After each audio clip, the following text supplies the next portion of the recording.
Tell us, can you hear me now? Let's see. Boom, boom, boom. Let's see if we can see this now. Are we muted? Are we going? Where are we at here? Dun, dun, dun, dun, dun, dun, dun, dun. Let's check it. Let's check it as we go. We're going to check it on the mic, live, my videos. All I care about. Bear with me, folks. Thank you for telling us. Give me the heads up on that.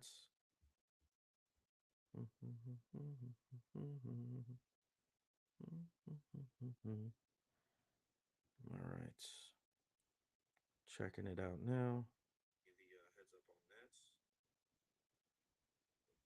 Still, we're working out the kinks here. Much better now. Tell us, huh? All right. So was the entire first part of this video mute? That's crazy. Oh man. All right, good stuff. Hold on, let me go back. Let's see the Facebook feed here as well. We got some great pictures too coming up from not just WDA, but all of our people at iHeart. Um, you can hear me. How about that? Oh my God. Can't go back. Tell us, we appreciate you for tuning in, buddy. You are crushing it. Recher reacts. I just want to make sure that we're all good on all of our social media platforms here. Do do do do do do do do. Oh my gosh. That's so wild. I'm just sitting here on mute. Oh my gosh. Tell us, you are the best. Oh my gosh. That's so wild. So do I have to start all over again? Good. So you're going to go back and watch this video and you're going to be like, what the hell happened? I'm going to have to go back and cut it and then just redo it. So do I have to start over all over again? Okay, I'll start all over again. That's what we'll have to do. Again, tell us, I owe you a beer. I owe you a drink. You let me know how I can take care of you, and I will definitely do that. All right, welcome to Retro Reactions. I've been on mute for freaking 10 minutes. We're going to have to start all over again. Leave your questions, comments, concerns right there at the bottom of the screen. I'm sure there was other people out there that were like, is my sound messed up? I'm going to get a text or a call from somebody tomorrow. I tried to tune in, bro. I tried to tune in, but I couldn't hear anything. Something must have messed up. No, it wasn't you. It was me. We got 169 viewers right now on all social media platforms. So appreciate everybody for tuning in. Again, at Recher, 95.3 WDAE, at Jay and Zach. I promise this isn't the first time that I've done this.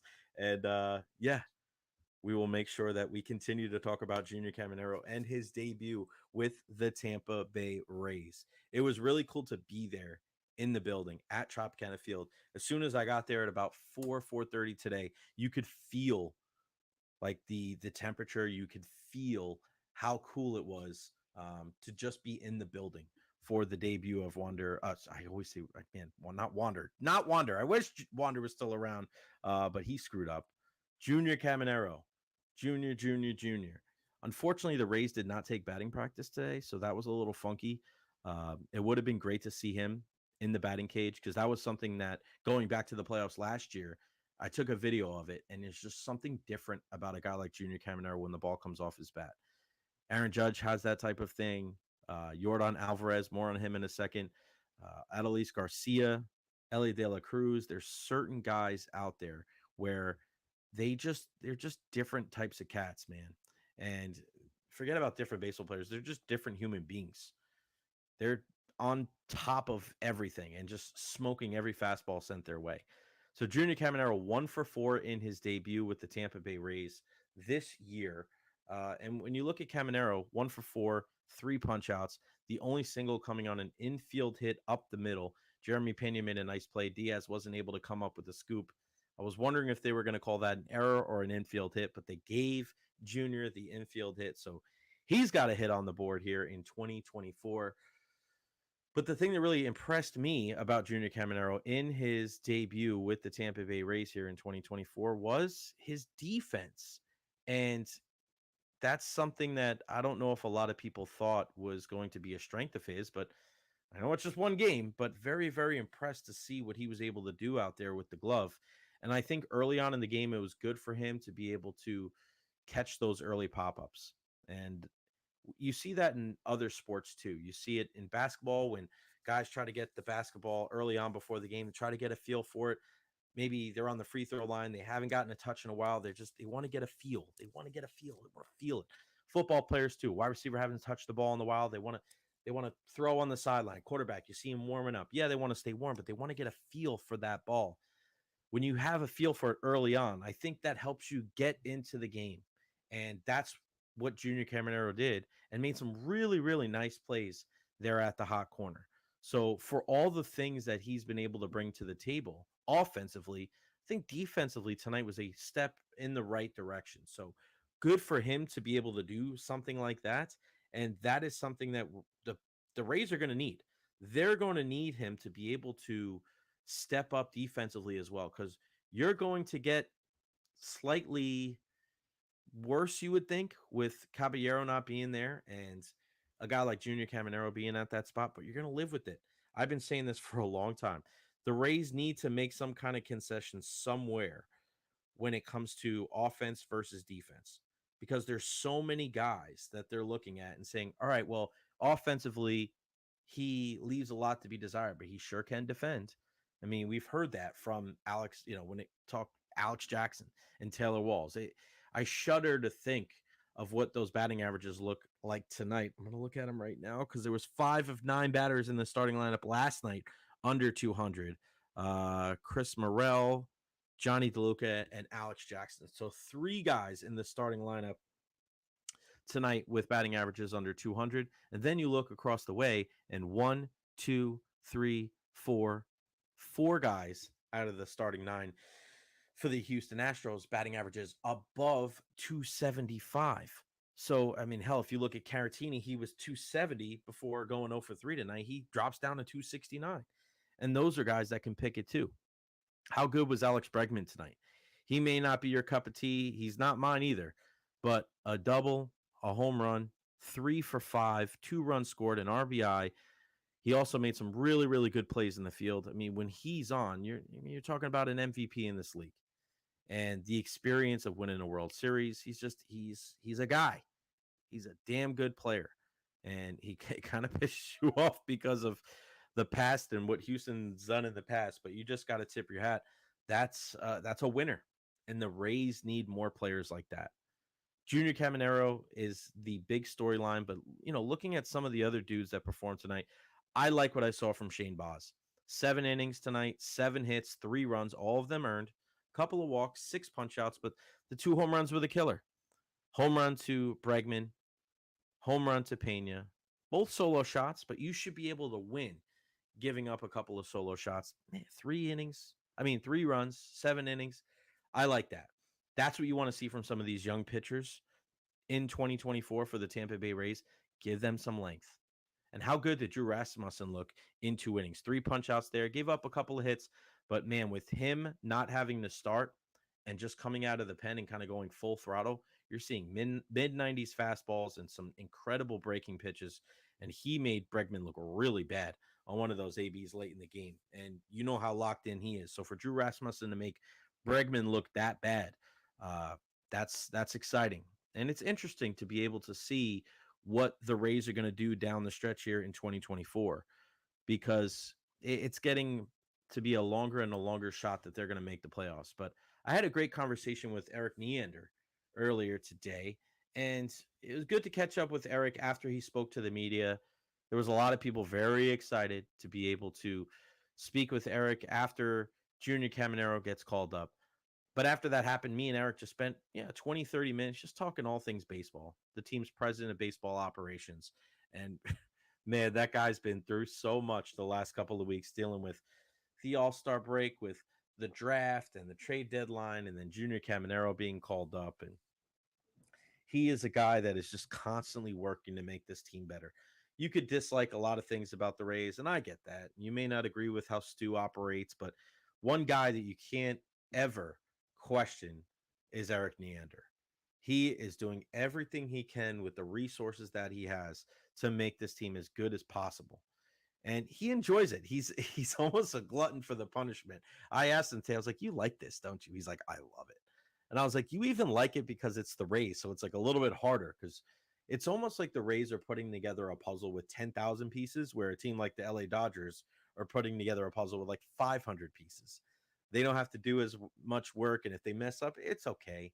It's okay. They can go back, because every single decision, even if they spend money on a guy and it doesn't work out, you just buy somebody else or trade for somebody else. The Rays can't do that. They have to hit on these picks. They have to hit on these trades and these free agent signings. And for the most part, they do a really good job. So to see the excitement in his eyes when we're talking about Junior Caminero, it was really cool. And just talking about, all right, I asked him, like, why didn't you do this sooner? Why didn't you do it 2 weeks ago? And the answer was, listen, Junior was hurt and he needed some time to kind of work his way back in it.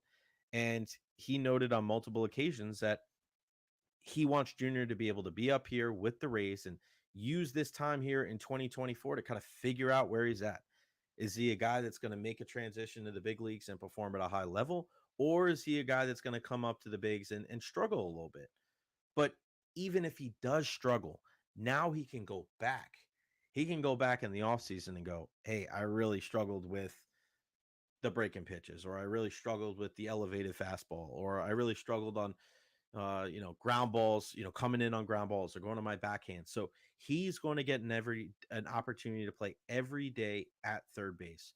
So that is real exciting. So this isn't something where he's only going to come up for a cup of coffee. He's not going to be a part-time player. You're not only going to see him for a little bit. Junior Caminero is going to be your starter every single day for the most part at third base for the Tampa Bay Rays. So there's one guy that's going to be in the middle of the lineup that pitchers of opposing teams have to be cognizant of. This isn't a guy that you can just leave a fastball out over the plate, because he is going to hammer it. And if you do have a fastball, you better have a Josh Hader like fastball, or you're going to be in trouble.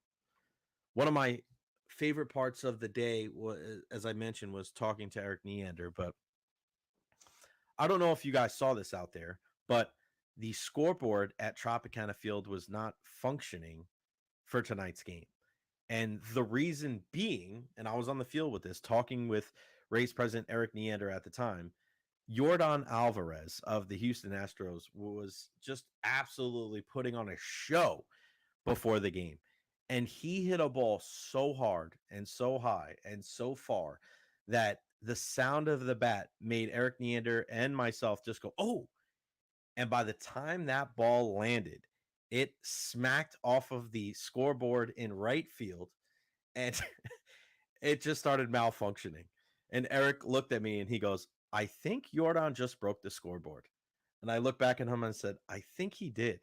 A couple pitches later, he hits another one that bounces off the scoreboard. Listen, the Rays turned it off and they didn't turn it back on for as long as I know. I mean, I left in the 6th inning tonight, but as far as I know, they did not turn the scoreboard back on. So thanks, Jordan. The bill is in the mail. Hopefully you can pay for it. You make millions of dollars. I'm sure that you can pay for it. But I posted it on my Twitter, 8:10 p.m., bottom of the 5th inning. The scoreboard is still broken. Thanks, Yordan Alvarez. So when you look at the contract for Yordan Alvarez this year, I'm looking it up right now, just so I know, so we can send him the bill so he can fix it, so it could be fixed tomorrow if you go to Tropicana Field to watch Game 3 of this series between the Houston Astros and your Tampa Bay Rays. So Yordan Alvarez this year is making over $10 million. It's going to go up to 15 next year, and then 26 in 26, 27, and 28. So Yordan Alvarez is making over $10 million this year, and some of that salary is now going to go to Tropicana Field so he can fix the scoreboard. Now, I don't know if that's 100% true, but it is fun. It would be great if the Tampa Bay Rays actually sent him an invoice, right? Like, put it on social media that you're going to send Yordan Alvarez an invoice. Like, all right, hey, you broke our scoreboard before the game on Tuesday night, August 13th, and it cost this much. We will accept any form of payment, and you have 90 days to take care of this invoice. Now, people would probably take that the wrong way and say, look at how cheap the Rays are. But I think if it was all in good fun, that would be pretty hilarious. But yes, sitting there and standing there with Eric Neander as Yordan Alvarez smashed a ball off of the scoreboard and then it just started malfunctioning is is something I won't soon forget. Jordan is one of those guys that he's kind of like a unicorn. He's one of the best hitters in all of baseball. And when you hear the ball come off his bat, there are few people in baseball that make that same type of sound. Crazily enough, Junior Caminero was one of them. But man, Jordan Alvarez, he left his mark not just on the game, but also on the scoreboard in right field. Make sure you follow me on all social media platforms at Recher. Any questions, comments, concerns, feel free to put them there, and I will do my best to answer them for you. Let's talk a little Lightning hockey and Jeffrey Vinik. And news came out about, I want to say around 4 o'clock today, where Jeffrey Vinik announced, or it was announced, that Jeffrey Vinik is working to sell his majority ownership stake in the Tampa Bay Lightning. Deal not complete, but once it is done, it sounds like he's going to retain full operational control of the Lightning for the next several seasons, they say. And even after that new majority owner takes over, he's still going to retain a significant stake in the new ownership group and remain highly involved. And this is what Jeff Vinik had to say in a statement to the Tampa Bay Times. I can confirm that we are in discussions to further expand our ownership group of the Tampa Bay Lightning. There will be no change in the day-to-day operations of the Lightning and Vinik Sports Group. I'm very excited about what is to come for the organization. We are talking about hockey, and we look forward to sharing more when the time is right. And this isn't the first time that we've seen Jeffrey Vinik sell some of the team. And we saw it just a couple of years ago where he sold in 2023. He sold a larger minority share to Arctos Sports Partners, a private equity firm that invests passive minority ownership shares in professional sports franchises. So, not a surprise there. And when you think about it, he bought the Tampa Bay Lightning for $170 million. And now the valuation of the Lightning is close to $2 billion, according to Sportsnet. Now, if you are a Tampa Bay Lightning fan, are you concerned about this type of thing? Maybe. I mean, it's not good when you have the greatest owner in professional sports, and there's a possibility that he won't be as involved as he once was. But let me quell some of those fears to let you guys know that Jeffrey Vinik, even though he owns the Tampa Bay Lightning, he does a really great job of delegating and kind of staying out of the way. But one thing that I can take from this entire thing is Jeffrey Vinik, again, is like he's a businessman. Don't forget that at the end of the day. And he loves his hockey, he loves his team. And you see how many people that he put in place to really be able to do the job at the best of their capabilities and how successful the Tampa Bay Lightning have been. But when I see this, I hear the story and I start reading and doing some research on it, and I start thinking about the last couple of months. And one thing that people asked me was, hey, how come Jeffrey Vinik didn't step in on behalf of Steven Stamkos and tell Julian Breezeball, hey, I understand that you have to do your job, and I'm not trying to overstep and I'm not trying to meddle in your business. This is your job. But this is a guy that we need to keep here. This is a guy that needs to stay. This is a guy that needs to finish his career as a member of the Tampa Bay Lightning. And when I hear this news today, I just wonder if Jeffrey Vinik is focused on selling his majority stake of the Tampa Bay Lightning. Is he really concerned about a guy like Steven Stamkos and how long he's here with the team? Now, they have a good relationship, as far as I know. I'm not saying that in a negative way, like he doesn't care about Stamkos. That's not what I mean. What I mean is if he knows that he's going to make this business move soon thereafter, is he really in a position to say to Julian Breezeball, hey, get this done? Hey, let's keep Steven Stamkos here. Let's make sure that he's a Bolt for life. So that answers that question that a couple of people have asked me. Hey, why didn't Vinik step in? Why didn't Vinik ring up JBB and say, we got to keep 91 here? And now that we hear this news earlier today, now maybe that question is answered. Maybe he didn't do it because he doesn't know how much he's going to be here. He doesn't know how invested he's going to be over the next couple of seasons. And I thought it was very ironic that they used the word several seasons. That could mean a lot of different things. But as of right now, he's still going to be heavily involved in the team. And that should bode well for you if you're a season ticket holder or if you're a person that is a part of Bolts Nation, because I think the Tampa Bay Lightning are still one of the most well run franchises and one well run organizations in all of sports. And I'm excited for hockey season. I know it's going to suck that Steven Stamkos is not going to be around, but these are the Tampa Bay Lightning, and we're going to support them regardless. Stammer's going to be in Nashville with the Predators. Best of luck to him. McDonough's back. That's a positive sign, and I'm excited to see some of these younger guys take that next step. What are they going to do? How are they going to take their game to the next level? Because that's what we need. The Lightning need these young guys to be able to step up and to be able to take the bull by the horns. This is your team now. These guys that got paid. I'm looking at Chernak. I'm looking at Sorelli. I'm looking at Brandon Hagel. Like, guys, this is your team. Your team. Go make a difference. Go make it yours. Connor Sheary. People keep telling me, oh, he was banged up last year. Now he's going to be in the top 6 role. Okay. I'm not too thrilled about that. I didn't like what I saw early on, even when he wasn't banged up. But we'll see. This is a guy that's had success playing with big time players before. Can he make a step to being that guy that we saw a couple years ago that was dominating alongside Sidney Crosby? And speaking of a guy that used to play with Sidney Crosby, how about Jake Gensel? A lot of pressure on Jake Gensel joining the Tampa Bay Lightning.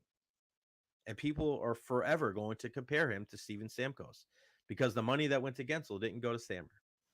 So as my buddy Eric Erlinson from lightninginsider.com said to me a couple nights ago when we were celebrating the birthday of one Eric Hoffman, 70 years young, said Gensel better not get off to a 10-game scoreless streak because then the moans and the groans are going to grow and a lot of questions are going to be asked. And the majority of those questions will probably be asked on our station, 95.3 WDAE and AM 620. A healthy Andrei Vasilevsky is good. Having Nikita Kucherov with kind of a revenge type of season on his mind.